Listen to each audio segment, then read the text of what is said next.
light in you, and you become the light, because they cannot see the light, they cannot see Jesus, but they can see you. You are the soul. Without you, the people around you will be in darkness. Without you, the people around you are going to perish. What is the nature of the soul? One of the reasons is like preservative. The other reason is that without the salt, there is no taste for any food. നീ ഇല്ലാതെ ഭൂമിക്ക് ഒരു രുചി ഉണ്ടാകത്തില്ല. നീ ഇല്ലാതെ, without you, your friends cannot get any taste. Without you, your family is going to decay. Without your presence, they are going to die in the darkness. So understand that it's not something somebody has to lay hands on you. It is the calling of every human being. Get to the next verse.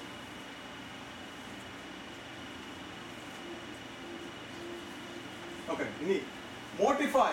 Ini ഒരു point ചെറിയൊരു നോക്കണേ. Now, ആദ്യത്തെ വാക്യം നമ്മൾ വായിച്ചു, seated with Christ. ക്രിസ്തുവിൽ നമ്മൾ സ്വർഗത്തിൽ നമ്മളെ ഇരുത്തിയിരിക്കുക. ഇനി ഇവിടെ വരുമ്പോഴത്തെ ഒരു കാര്യം നോക്കണം. Mortify therefore your members which are upon the earth. അതെന്താ പറ്റും? On the earth, fornication, uncleanness, inordinate affection, evil concupiscence, and covetousness, which is idol. ആകയാൽ ദുർനടപ്പ്, അശുദ്ധി, അതിരാഗം, ദുർമോഹം, വിഗ്രഹാരാധനയായ അത്യാഗ്രഹം, ഇങ്ങനെ ഭൂമിയിലുള്ള നിങ്ങളുടെ അവയവങ്ങളെ മരപ്പിക്കുകയും. ആദ്യം തുടങ്ങുന്നത് സ്വർഗത്തിലാണെന്നാ, ഇവിടെ വന്നപ്പോഴത്തേക്ക് ശരീരം ഭൂമിയിലാണ്. Are you getting the point clear now? സ്വർഗത്തിൽ ഇരുത്തിയിട്ട് ഭൂമിയിൽ കർത്താവ് ഒരു സ്പെഷ്യൽ മിഷന് വേണ്ടി വിട്ടിരിക്കുക. ഇനി നിന്റെ ശരീരത്തിലെ ഓരോ അവയവങ്ങളെ എങ്ങനെ മരവിപ്പിക്കുന്നത്? ഞാൻ നേരത്തെ പറഞ്ഞു, എങ്ങനെ മരിപ്പിക്കുന്നത്? നീ സ്വർഗത്തിലാണെന്നുള്ള ബോധ്യം നിന്നെ എപ്പോഴും ഭരിക്കാൻ തുടങ്ങിയ. നീ ഈ ലോകത്തിന് വേണ്ടി ഉള്ളവനല്ല. ഈ ലോകത്തിൽ നീ അന്യനും പരദേശിയുമാണ്. ഈ ലോകത്തിൽ നിന്നെ ആക്കിയിരിക്കുന്ന ഒരു സ്പെഷ്യൽ പർപ്പസ്, ഒരു സ്പെഷ്യൽ കോളിങ്ങിന് വേണ്ടിയാണ്. അത് നീ വിശ്വസിച്ച് ഏറ്റെടുക്കും തോറും നിന്റെ ശരീരത്തിന്റെ ഓരോ അവയവങ്ങളും മരിപ്പിക്കാൻ തുടങ്ങും. Are you getting the point? So we started with heaven. That is talking about our spirit. നമ്മുടെ ആത്മാവ് സ്വർഗത്തിലാണ്, കർത്താവിനോട് കൂടിയിരിക്കുകയാണ്. എന്നാൽ ശരീരം നമ്മളെ ഭൂമിയിലോട്ട് വിട്ടിരിക്കുക. ഇനിയും ഈ ശരീരത്തെ നമ്മൾ ഈ ഒരു ലോകത്തിലുള്ള സ്വഭാവത്തിൽ നിന്ന് വിടുവിക്കപ്പെടുന്നത് എങ്ങനെയാണെന്ന് ചോദിച്ചാല്, നീ എനിക്ക് അശുദ്ധി മാറണേ എന്ന് പറഞ്ഞാൽ നടക്കത്തില്ല. അതിനാണ് ദൈവം നിന്നെ ഈ ഉയരത്തിലുള്ളത് ആദ്യം കാണിക്കും. ഇതുകൊണ്ടാണ് നമ്മൾ മനസ്സിലാക്കുന്ന ഒരു കാര്യം, പുതിയ നിയമത്തിൽ വന്നു കഴിഞ്ഞാൽ നീ എവിടെ ആണെന്ന് നീ മനസ്സിലാക്കി കഴിഞ്ഞാൽ അത് തന്നെ നിനക്ക് മാനസാന്തരത്തിനുള്ള തുടക്കമായി കഴിയും. നീ ആരാണെന്ന്, നീ കർത്താവിൽ ആരാണെന്ന് ഒരു വ്യക്തി മനസ്സിലാക്കി കഴിയുമ്പോഴത്തേക്കാണ് അവന്റെ യഥാർത്ഥ മാനസാന്തരം തുടങ്ങുന്നത്. അല്ലാതെ ഒരു 10 പ്രമാണം നിന്റെ മുമ്പിൽ വെച്ചിട്ട് ഞാൻ ദുർനടപ്പ് ചെയ്യത്തില്ല, ഞാൻ വിഗ്രഹാരാധന ചെയ്യത്തില്ല, നീ അത്യാഗ്രഹം ചെയ്യത്തില്ല, ഇത് പറയുന്നതോറും നീ അത് തന്നെ ചെയ്യാൻ പറ്റും. Are you getting my point? എന്തുകൊണ്ടാണ് പുതിയ നിയമത്തിൽ നിനക്ക് യാതൊരു കൽപ്പനയും ബാധകമല്ലാത്തതെന്ന് ചോദിച്ചാൽ, നിന്നെ ഇരുത്തിയിരിക്കുന്ന അവസ്ഥ വേറെയാണ്. നിനക്കകത്ത് ക്രിസ്തു വാഴുകയാണ്. നീ ഇരുത്തിയിരിക്കുന്നത് സ്വർഗത്തിൽ നിന്നെ ഇരുത്തിയിരിക്കുകയാണ്. ഇനി നീ പ്രമാണപ്രകാരം അല്ല ജീവിക്കുന്നത്. ഇനിയും നീ ആരാണ്, ക്രിസ്തുവിൽ നീ ആരാണെന്ന്, നീ എവിടെയാണെന്ന് മനസ്സിലാക്കി കഴിഞ്ഞിട്ടാണ് നീ ജീവിക്കുന്നത്. ഇതൊന്ന് മനസ്സിലാക്കണേ. ഇതാണ് ഞാൻ പറയുന്നത്, ഈ സ്വർഗരാജ്യത്തിന് വേണ്ടി ഓടുന്നവര് ഇവർ ചെറിയ ആൾക്കാരല്ല, ഒരു ഏറ്റവും ഒരു ബുദ്ധിമാണ്. I see people who are looking for, short-sighted things. Oh, I want big things, I want these things in the earth. They are the foolish people because they don't have a concept about the eternity. Are you getting my point? When I compare with a lot of my friends, okay, they have gained so much, they have the property there, property here, and they have millions of whatever it's money. Does that bother me at all? It doesn't bother me anymore. It doesn't bother me anymore. Because are you seeing my point? അപ്പോൾ നമുക്ക് ഈ ഒരു കാര്യം പറഞ്ഞാൽ നമ്മൾ എന്തിനു വേണ്ടി വിട്ടു? സ്വർഗത്തിൽ ഇരുത്തിയിട്ട് സ്വർഗം ഭൂമിയിൽ സ്ഥാപിക്കാൻ വേണ്ടിയാണ് നമ്മളെ വിട്ടിരിക്കുന്നുള്ള ബോധം ഒരിക്കലും നഷ്ടപ്പെടാം. ആ ബോധത്തിന്മേലാണ് നിന്റെ ഈ ലോകത്തിലുള്ള ഈ ദുർനടപ്പ്, അശുദ്ധി, ദുഷ്കാമം, അസൂയ, ഇതിനെല്ലാം വിടുതൽ വരുന്നുണ്ടെന്ന് ചോദിച്ചാൽ, നീ എവിടെ ആണെന്ന് നീ ഒരു മനസ്സിലാക്കി. നീ ആരാണ്? നീ എവിടെയാണ് നിന്നെ ഇരുത്തിയിരിക്കുന്നത്, ഏതൊരു മിഷന് വേണ്ടിയാണ് നിന്നെ ലോകത്തിൽ അയച്ചിരിക്കുന്നതെന്ന് ഒരു വ്യക്തി മനസ്സിലാക്കുന്തോറും അവന്റെ ജീവിതത്തിൽ അറിയാതെ സംഭവിക്കുന്ന ഒരു കാര്യമാണ്. You see my point? Because you can have jealousy when your friend gets a higher position or your friend gets a bigger house or bigger than that. That is normal. But when you get this vision, I don't care about that. Because I am looking at eternity. Are you seeing my point? Because I'm not looking for the next 25 years who I am, what I'm going to do. I'm looking for what I will be, where I will be, where is my eternal reward. You getting my point? I want our kids to have that long-sighted vision. അപ്പോൾ ദൈവനാമത്തിന് വേണ്ടി ഇറങ്ങുന്നവര് ആരും ബുദ്ധിയില്ലാത്തവരല്ല, ഏറ്റവും ബുദ്ധിമാന്മാരാണ്. Because they have a long-sighted vision. അവനറിയാം ഇതൊന്നും പ്രശ്നമല്ല. അവൻ ഇന്നത്തെ വൈകിട്ടത്തെ ഒരു ദിവസം വെളിയിൽ പോയി കുറച്ച് എൻജോയ് ചെയ്യുന്നില്ല. അവനറിയാം this is where I have eternal reward. Are you seeing it? Oh, okay, I don't have, like when I see people like, okay, like, oh, I don't have I have this problem, that problem. I said, okay, go ahead. നമുക്ക് ആ focus, നീ ആരാണ്, നിന്നെ എന്തിനു വേണ്ടിയാണ് വിളിച്ചെന്നുള്ള ആ focus വരുന്നോറും നിന്റെ ജീവിതത്തിൽ എന്ന് പറഞ്ഞാൽ നിന്റെ എല്ലാം കർത്താവിന് വേണ്ടി സമർപ്പിക്കേണ്ട, നിന്റെ ശരീരത്തിലെ ഓരോ cell, every cell of you started shouting for Jesus. Are you saying that? Automatically you will become radical. Why Paul becomes so radical? എന്തുകൊണ്ടാണ് അപ്പോസ്തലനായ പൗലോസിനെയും പത്രോസിനെ ക്രൂശിച്ചത് തലകീഴായിട്ട് ഡിവൈഡഡ് ക്രോസ് അല്ല ക്രൂശിച്ചത്? പത്രോസിനെ നമ്മൾ നോക്കിയാല്, പത്രോസ് ക്രൂശീകരണത്തിന് മുമ്പേ യേശുവിനെ തള്ളിപ്പറഞ്ഞ 3 പ്രാവശ്യം തള്ളിപ്പറഞ്ഞു. അതിനുശേഷം പത്രോസ് അല്ലേ വലയുടെ പുറകെ പോയത്. പത്രോസ് വിട്ടുപോയാണ്. How come Peter you got changed? എന്താ പത്രോസേ, എന്ത് സംഭവിച്ചു നിനക്ക്? അവന് മനസ്സിലായി യേശു ക്രിസ്തുവിന്റെ കാൽവറി ക്രൂശിൽ എനിക്ക് വേണ്ടി എന്തോ ചെയ്തത്. അവന്റെ സ്നേഹത്തിന്റെ ആഴം, അതിന്റെ വീതി, അതിന്റെ ഉയരം മനസ്സിലാക്കുന്നത് കാൽവറി ക്രൂശിൽ യേശു എനിക്ക് വേണ്ടി ചെയ്തു എന്ന് നമുക്ക് വെളിപ്പാടില് അതിന്റെ ആഴം ഏറ്റെടുക്കുമ്പോഴേ നമുക്ക് മനസ്സിലാവും, oh my god, this is so much, this is so much. ആ ഒരു കാര്യം നമുക്ക് വെളിപ്പെട്ട് നമ്മുടെ ഹൃദയത്തിനകത്തൊരു വേര് പിടിക്കാൻ, അവനിൽ വേരൂന്ന് വരുമ്പോഴത്തേക്ക് automatically you become radical. You have nothing else to think. You become so radical. And I tell you one thing. And like you may be working, like ഞാൻ എൻ്റെ അനുഭവം എനിക്കറിയാം. I'm in a very responsible position in my work. But I always like what I do is like on my one side is like open my Bible. I'm using my like laptop, my like mobile phone. I keep reading. I say, oh my God, this is powerful. I'm working. നീ ചെയ്യുന്നതെല്ലാം അനുഗ്രഹിക്കപ്പെടുമെന്നാ പറഞ്ഞത്. ഒരു സങ്കീർത്തനം 1 എന്താ പറഞ്ഞിരിക്കുന്നത്? അവന്റെ വചനത്തെ രാപ്പകൽ ധ്യാനിക്കുന്നവൻ. അവൻ ചെയ്യുന്നതെല്ലാം അനുഗ്രഹിക്കപ്പെടും. അവന്റെ ഫോക്കസ്, അവന് ഏതൊരു വിഷയത്തിന് വേണ്ടിയാണ് ലോകത്തിൽ വിടുന്നതെന്ന് ആ ഫോക്കസിൽ അവൻ ചെയ്യാൻ തുടങ്ങിയാൽ അവൻ ജോലിക്കാക്കിയാലില്ലേ നമ്മൾ അറിയാൻ തന്നെ ജോലിയുടെ കാര്യമാണ്. Because I had an audit for I think 3 weeks ago, just before our 3 days meeting. I had an audit which like everything went so well. Everything went so well. I mean, it is not an easy audit. And ഞാൻ എപ്പോഴും ചിന്തിക്കും, എനിക്ക് കർത്താവിൽ മാത്രമേ ഉള്ളൂ പ്രശംസിക്കാൻ, എനിക്കൊന്നും പ്രശംസിക്കാനില്ല. Because I know ദൈവം ഒരു കാര്യം പറഞ്ഞിട്ടുണ്ട്, കർത്താവ് ഒരു കാര്യം പറഞ്ഞു, നീ മുന്നമേ അവന്റെ രാജ്യനീതി അന്വേഷിക്കുക, അപ്പൊ അതോടുകൂടി നിനക്ക് എല്ലാം ഞാൻ തരാം. Are you getting the point what I'm saying? Huh? Okay, Serena, okay. Psalms 1, 3. Yeah. Okay, take that. Okay. And he shall be like a tree. This is talking about somebody who meditates the word of God day and night. ദൈവ വചനത്തെ ധ്യാനിക്കുന്ന ഒരു വ്യക്തിയുടെ കാര്യം പറയുന്നത്. He shall be like a tree planted by the rivers of water and bringeth forth fruit in his season, and his leaf also shall not wither, and whatsoever he doeth shall prosper. Whatsoever. Are you getting my point? Not just spiritual കാര്യം അല്ല പറഞ്ഞിരിക്കുന്നത്. Whatsoever he doeth shall prosper. അവൻ ആറ്റരികത്ത് നട്ടൊരിക്കുന്നതും തക്കകാലത്തായ ഫലം കായ്ക്കുന്നതുമായ ഇല വാടാത്തതുമായ വൃക്ഷം പോലെ ഇരിക്കും. അവൻ ചെയ്യുന്നതൊക്കെ സാധിക്കും. ഇതെങ്ങനെയാണ് ഞാൻ പല പ്രാവശ്യം വിചാരിച്ചിട്ടുണ്ട്, ഞാനിവിടെ ദൈവവചനം വായിച്ചുകൊണ്ട് ഞാൻ മെഡിറ്റേറ്റ് ജോലി ചെയ്യുന്നില്ല, I don't know sometimes like mountain പോലെ വരുന്ന വർക്കുകൾ പെട്ടെന്ന് ഐഡിയ തരുന്നത്. This is the way you do. So may be that should be something 3 hours ചെയ്യേണ്ട ജോലിയായിരിക്കും. 30 minutes boom is done. I see it. I'm experiencing that life for at least for the last 2-3 years now. Are you seeing it? യേശുവിനെ നിന്റെ പ്രാവർത്തിക practical ലൈഫിൽ ഇന്ന് നീ കൊണ്ടുവരാനാണ് പഠിക്കേണ്ടത്. ഇതൊന്നും എല്ലാം ടുമോറോ അല്ല. കർത്താവ് സ്വർഗത്തിൽ നിന്ന് വരുമ്പോൾ ഞാൻ എഴുന്നേൽക്കുന്നില്ല. ഇന്ന് ടുഡേ നിന്റെ പ്രാക്ടിക്കൽ ലൈഫിൽ, നിന്റെ ജോലിയിൽ കർത്താവെ, I am employing you in my life. I want to see your life, your finished വർക്കിന്റെ ബെനിഫിറ്റ് ഇന്ന് എന്റെ ജോലിയിൽ എനിക്ക് കാണണം, ഇന്ന് എന്റെ കുടുംബജീവിതത്തിൽ കാണണം, ഇന്ന് എല്ലാ ഏരിയയിലും കാണണമേ എന്ന് പ്രാർത്ഥിക്കാൻ പറയുന്നത് ഇത് മാനിഫെസ്റ്റ് ചെയ്യണം.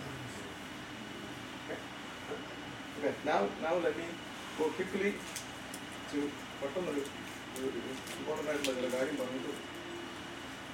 Okay, Colossians. Okay, now ഇനി Romans 8:20. Let's go quickly.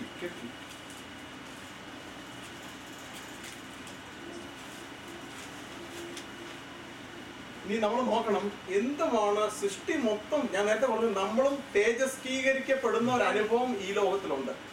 യേശുവിന്റെ ലൈഫ് നമ്മളിൽ വെളിപ്പെടാൻ തുടങ്ങുന്നു എന്ന് പറഞ്ഞാൽ നമ്മുടെ സെൽഫ്, ഞാൻ എന്റേത് വിട്ട് ആ സോൾ ലൈഫ് കംപ്ലീറ്റ്ലി കർത്താവിൽ സബ്മിസീവ് ആയി കഴിയുമ്പോൾ യേശുവിന്റെ ലൈഫ് എന്നിൽ കൂടെ വ്യാപരിക്കാൻ തുടങ്ങുമ്പോഴത്തേക്കാണ് ആ തേജസ്സിന്റെ ശുശ്രൂഷ നമ്മൾ വെളിപ്പെടാൻ പോകുന്നത്.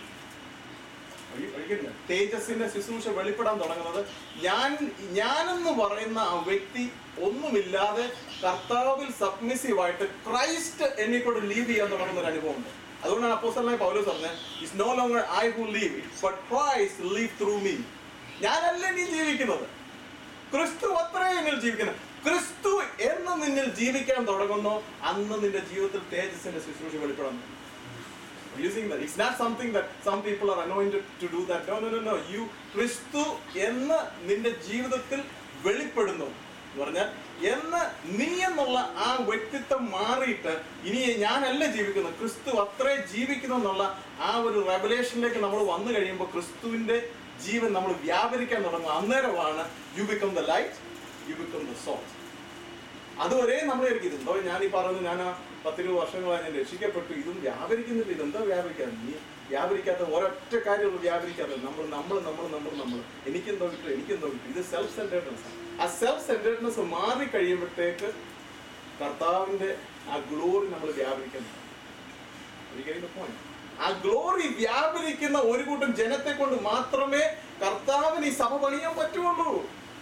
ഈ സഭയുടെ ആ ഒരു ഗ്ലോറിയസ് ചർച്ച് വരാൻ പോകുന്നത് പറഞ്ഞാൽ ഒരു ഗ്ലോറിയസ് ചർച്ചിന് വേണ്ടി വെയിറ്റ് ചെയ്യുകയാണ് ലോകം. ആ ഗ്ലോറിയസ് ചർച്ച് വരുന്നതെന്ന് ചോദിച്ചാൽ people who are glorified, they understand it's no longer them who is living, it is the Christ who lives them. So each person get glorified and they shall see the glorified church. Okay, ഇത് നോക്കണേ. For the creature was made subject to vanity, not willingly but reason for whom has subjected to the same hope.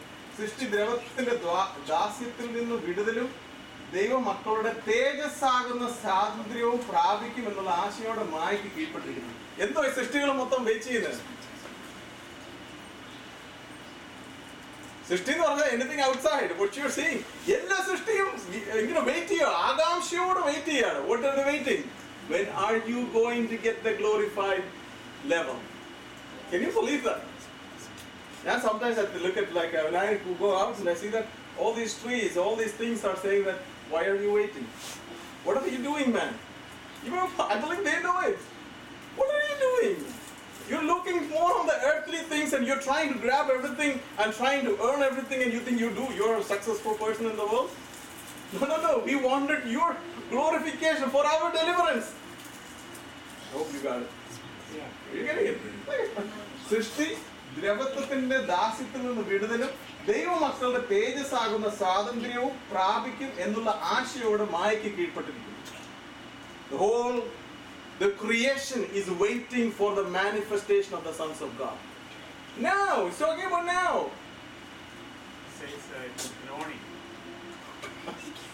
Are you getting it? അപ്പൊ ഇന്ന് നമ്മുടെ ചുറ്റും നടക്കുന്ന പറഞ്ഞാൽ നമ്മളെ കർത്താവ് വിട്ടിരിക്കുന്നതെന്ന് പറഞ്ഞാൽ ഒരു പ്രത്യേകം എന്ന് പറഞ്ഞാൽ അവന്റെ ശരീരം എന്ന് പറഞ്ഞു കഴിഞ്ഞാൽ അവനുള്ളത് മൊത്തം കർത്താവിന്റെ എല്ലാം നമുക്ക് തന്നിട്ട് പറയാം, ഇതാണ് this is what you are going to do. Okay, now I am going to the Genesis. Let's go quickly.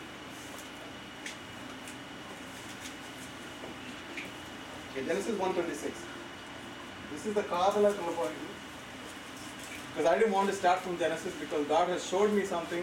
Stay on Pauline epistles. പൗലോസിന്റെ ലേഖനങ്ങൾ ഇനി നമ്മുടെ എല്ലാ മീറ്റിങ്ങുകളും I will try to start from the Pauline epistles and then only I will go back if I need it. Okay, ഇനി ഇവിടെ ഒരു കാര്യം. അപ്പോൾ നമ്മളിപ്പോൾ പറഞ്ഞു നമ്മൾ എന്തിനു വേണ്ടിയാ നമ്മളെ സ്വർഗത്തിലാക്കിയിട്ട് ഭൂമിയിൽ സ്വർഗം സ്ഥാപിക്കുവാൻ വേണ്ടി ഭൂമിയിൽ ഒരു എർത്തൻ സൂട്ട് വിട്ടിരിക്കുകയാണ്. അപ്പോൾ ഞാൻ പറഞ്ഞു നമ്മുടെ ഈ ശരീരത്തിന്റെ മേലെ ഉള്ള പാപത്തിന്റെ പ്രവൃത്തികൾ how do we modify that? എങ്ങനെയാണ് അതിനെ മരിപ്പിക്കുന്നത്? പ്രമാണം കൊണ്ടാണ് മരിപ്പിക്കുന്നത്. എങ്ങനെ നമ്മൾ അതിനെ മരിപ്പിക്കുന്നത്? നീ ആരാണെന്നുള്ള ബോധ്യം നിനക്കകത്തോട്ട് വരുന്തോറും, ക്രിസ്തുവിൽ നിന്റെ വേര് ആഴത്തിൽ ഇറങ്ങും തോറും, നീ ആരാണെന്ന് നീ വെളിപ്പെടും തോറും ഈ ലോകത്തിന്റെ ചിന്തകളിൽ നിന്ന് കംപ്ലീറ്റ് ആയിട്ട് അങ്ങ് മാറും. നിനക്ക് അസൂയൊന്നും, നിനക്ക് ആരുടെ അസൂയില്ല, നിനക്ക് ആരുടെ ഒരു പ്രശ്നമില്ല. കാര്യം നിന്റെ കോളിംഗ്, നിന്റെ തിങ്കിങ് ഈസ് ഹയർ. ബിക്കോസ് നമുക്കിപ്പോ വേറൊരാൾ നമുക്കെതിരായിട്ട് എഴുതി, നമുക്കെതിരായിട്ട് ചില കാര്യങ്ങൾ, നമ്മൾ ചെയ്യാത്ത കാര്യങ്ങൾ, എന്താ പറഞ്ഞ ഫോൾസ് ആയിട്ട് ചില കാര്യങ്ങൾ വിളിച്ചു പറഞ്ഞു. I don't care about it. I don't have time to do that. Are you saying that? When you are busy, നമ്മളൊരു കാര്യത്തിന് വേണ്ടി ബിസി ആയിട്ട് നിൽക്കുമ്പോൾ ആരെങ്കിലും എന്തെങ്കിലും പറഞ്ഞാൽ നമ്മൾ കെയർ ചെയ്യും. I don't have time for that. ഇതാണ് ഒരു ക്രിസ്ത്യാനിയുടെ യഥാർത്ഥ കോളിംഗ് മനസ്സിലാക്കിയ ഒരു വ്യക്തിയുടെ ജീവിതം എന്ന് പറഞ്ഞാൽ I don't have time for. Okay, നീ എന്നെ കള്ളെന്ന് വിളിച്ചു, അല്ലെങ്കിൽ നീ പറഞ്ഞു ഞാൻ മോഷ്ടിച്ചു, അല്ലെങ്കിൽ ഞാൻ ഇത് ചെയ്തു. Okay, I don't have time. Okay, go do whatever you want. നീ എന്താ വേണമല്ലോ എന്നെ കുറിച്ച് എഴുതി വെക്കോ, എന്നെ കുറിച്ച് എന്താ വേണമെങ്കിലും അവർക്കാതി പറയൂ. എനിക്ക് അതിന് സമയമില്ല ഇപ്പൊ. Because I am on a mission. Okay, നീ ഒന്നും നേടിയില്ല. ഓക്കെ, നീ ഒന്നും നേടിയില്ല. ഓക്കെ, എന്നെ നോക്കും, ഞാനെല്ലാം നേടി. ഓക്കെ, എനിക്കതിന് സമയമില്ല മോനെ. I don't have time. Okay, now ഇനിയും 31 മനുഷ്യനെ സൃഷ്ടിപ്പിനെ കുറിച്ച് നമ്മൾ കാര്യം മനസ്സിലായെങ്കിലേ ചില കാര്യങ്ങൾ നമുക്ക് മനസ്സിലാവുള്ളൂ. അപ്പൊ ഇവിടെ നോക്കണേ, ദൈവം പറയുന്നു let us make man in our image, in our likeness, and let them have dominion over the fish of the sea. ആദ്യമേ നോക്കണേ, let us create man in our image, in our likeness, and let them have dominion. You want to underline that one? Dominion. മനുഷ്യനെ എന്തിനു വേണ്ടിയാണ് സൃഷ്ടിച്ചത്? Dominion. King അകത്ത് വന്നിട്ട് കിങ്ങിന്റെ dominion. That is kingdom of God. Are you wanting to get this point? Dominion. ഇത് മനുഷ്യനെ അങ്ങോട്ട് 31 ദൈവവചനത്തിന്റെ ആദ്യത്തെ ചാപ്റ്റർ തന്നെ പറയാം, നമുക്ക് അവനെ സൃഷ്ടിക്കാം. In our image, in our likeness, and let them have dominion over the fish of the sea, over the fowl of the air, over the cattle, and over all the earth, and over every creeping thing that creepeth upon the earth. നോക്കിക്കേ, അപ്പൊ ഇതൊന്നും നോക്കിയാണെ, എല്ലാ ഇഴജാതിയിന്മേലും വാഴട്ടെ. ആദ്യം ഒരു ഇഴജാതി വാഴുവാൻ വെച്ചിരുന്ന ഇഴജാതിയാ അവനെ വീഴ്ചത്. പാമ്പ് ഇത് ഇഴജാതിയാ. ആ ഇഴജാതിയെ വാഴുവാൻ വേണ്ടി ദൈവം മനുഷ്യനെ സൃഷ്ടിച്ച ആ ഇഴജാതിയാണ് മനുഷ്യനെ വീഴ്ചത്. അപ്പൊ ഇത് ഒരു കാര്യം മനസ്സിലായി. Dominion, say with me, dominion. അവൻ വാഴട്ടെ എന്ന് കൽപ്പിച്ചു. അപ്പൊ മനുഷ്യനെ എന്താ സൃഷ്ടിച്ചത്? വാഴുവാൻ. Say with me, വാഴുവാൻ. എന്നെ നിന്നെ കർത്താവിന്റെ സാദൃശ്യത്തില് സ്വരൂപത്തില് സൃഷ്ടിച്ചത് വാഴുവാൻ. പറഞ്ഞാൽ dominion, dominate there. Now he just get to the same 28, verse 28.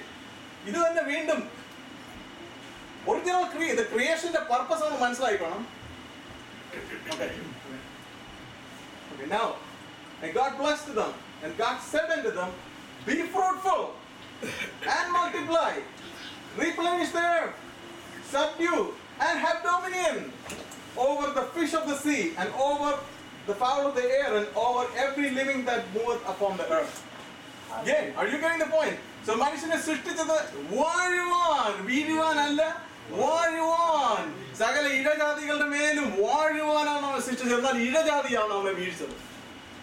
അപ്പൊ ഇന്ന് നമ്മുടെ മുമ്പിൽ വാഴുവാൻ നമ്മൾ ചില കാര്യങ്ങൾ നമ്മുടെ മുമ്പിൽ വെച്ചിട്ടുണ്ട്. അതിന്റെ പുറകെ പോയ നീ വീഴും. പണം നിനക്ക് തന്നത് പണത്തിന്റെ പുറത്ത് നീ വാഴാനാ, അല്ലാതെ പണത്തിന്റെ പുറകെ ഓടാനല്ല. അതിന് നിന്റെ മേൽ കർത്തൃത്വം എടുക്കരുത്. That is for a purpose.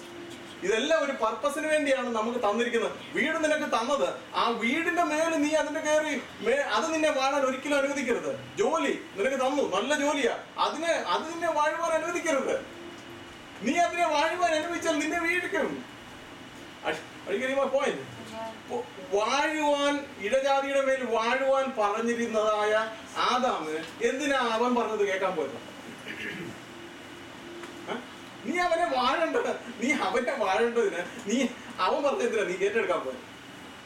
ഒരു പൈസ നിന്നോട് പലതും പറയും, ജോലി നിന്നോട് പലതും പറയും. അതൊന്നും നിന്നെ വാഴുവാൻ അനുവദിക്കരുത്. വാഴുവാൻ ഒരിക്കലും അനുവദിക്കരുത്. നമ്മുടെ ലോകത്തിലുള്ള ഒരു കാര്യവും നമ്മളെ വാഴുവാൻ അനുവദിക്കരുത്. വാഴുവാൻ അനുവദിച്ചാൽ നീ വീഴും. അധികം താമസിയാൽ നീ വീഴും. അതുകൊണ്ടാണ് നമ്മൾ പ്രത്യേകിച്ച് മിനിസ്ട്രി നിൽക്കുമ്പം പണം നിന്നെ വാഴാൻ ഒരിക്കലും അനുവദിക്കരുത്. പൊസിഷൻ നിന്നെ വാഴാൻ ഒരിക്കലും അനുവദിക്കരുത്. ഒരു കാര്യവും നിന്നെ വാഴാൻ അനുവദിക്കരുത്. ഞാൻ പ്രത്യേകം നോട്ട് ചെയ്തൊരു കാര്യം, ആരെൻ്റെ കുടുംബത്തിൽ ദേവദാസന്മാർ ആര് കടന്നാലും ഞാൻ ഈ രണ്ട് കാര്യം വാച്ച് ചെയ്യും. അവണ് ചെയ്താണ് അവർ ഫുഡ് നിന്നെ വാഴുവാനാണ്. ചിലർക്കൊണ്ട് അങ്ങ് ഫുഡിനോടുള്ള പ്രീതി, ചിലർക്ക് അങ്ങ് പണത്തിനോടുള്ള പ്രീതി, ചിലർക്ക് അത് ഞാൻ വാച്ച് ചെയ്യും. I want to see that. ഇവന് കുറച്ച് നാൾ നിൽക്കുമോ ഇല്ലയോ എന്ന് എനിക്ക് അറിയണമല്ലോ. ഇത് ഏതെങ്കിലും നിന്നെ വാഴുന്നുണ്ടെങ്കിൽ നീ വീഴും, ഉറപ്പാണ്. Okay, let's get to the okay. ഇനിയും ജനസിസ് 2:7 2:7 close it soon.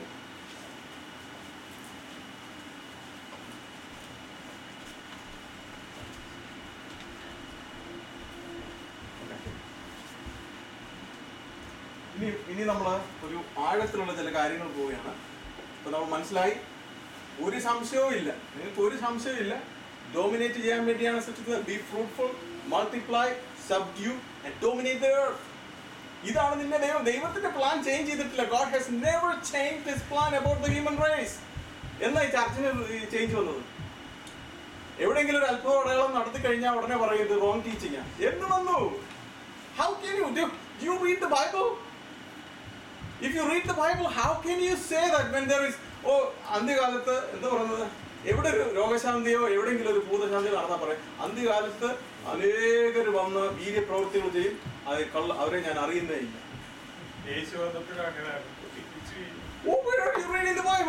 നിന്റെ വാഴുവാനാണ്.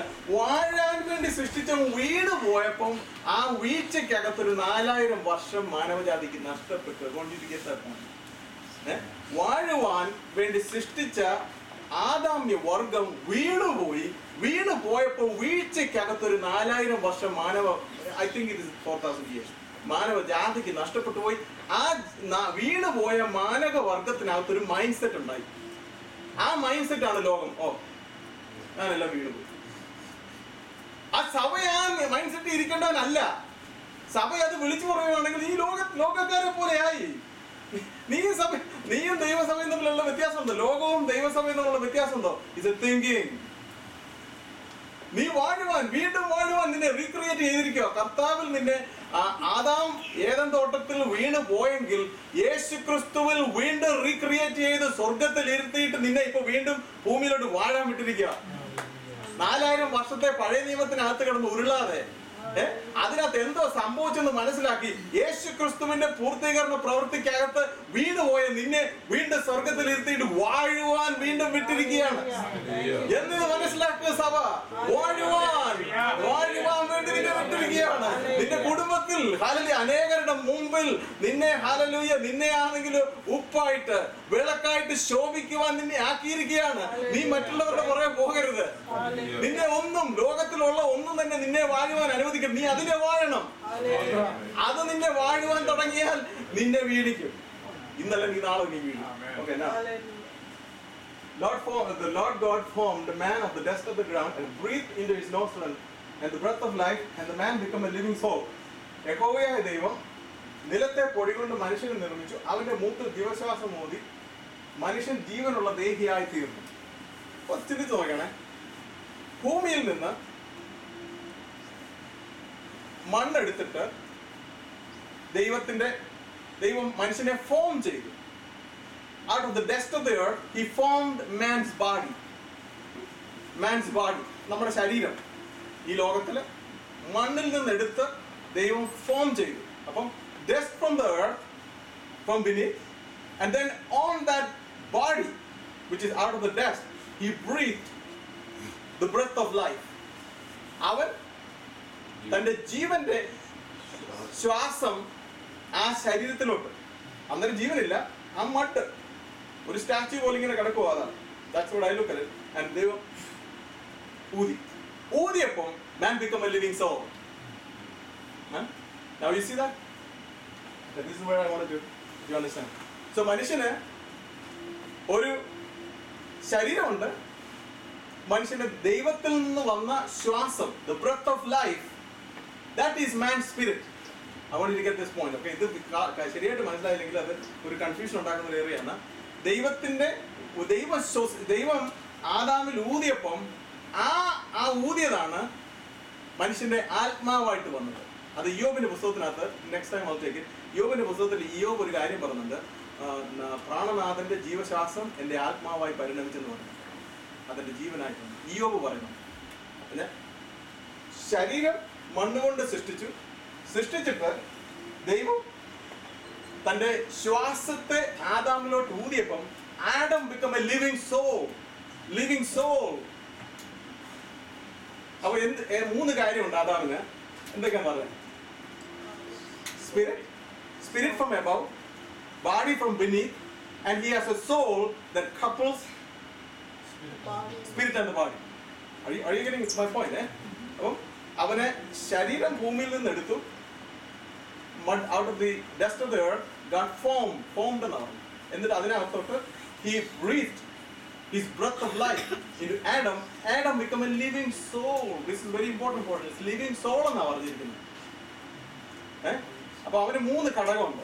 ദൈവത്തിനൊരു തൃത്വം ഉള്ളതുപോലെ തന്നെ മനുഷ്യർക്ക് ഒരു തൃത്വമുണ്ട്. ആത്മാവ്, ദേഹി, ദേഹം. ആത്മാവ്, ദേഹി, ദേഹം. ദൈവം father, son and the holy spirit. അതുപോലെ തന്നെ മനുഷ്യന് ഒരു തൃത്വമുണ്ട്. അതാണ് ആത്മാവ്, ദേഹി, ദേഹം. ഇനിയും നമ്മളൊരു കാര്യം മനസ്സിലാക്കണം. ദേഹത്തിനകത്ത് ഈ നമ്മുടെ ബോഡിക്ക് എത്ര സെൻസസ് ഉണ്ട്? 5 സെൻസ്.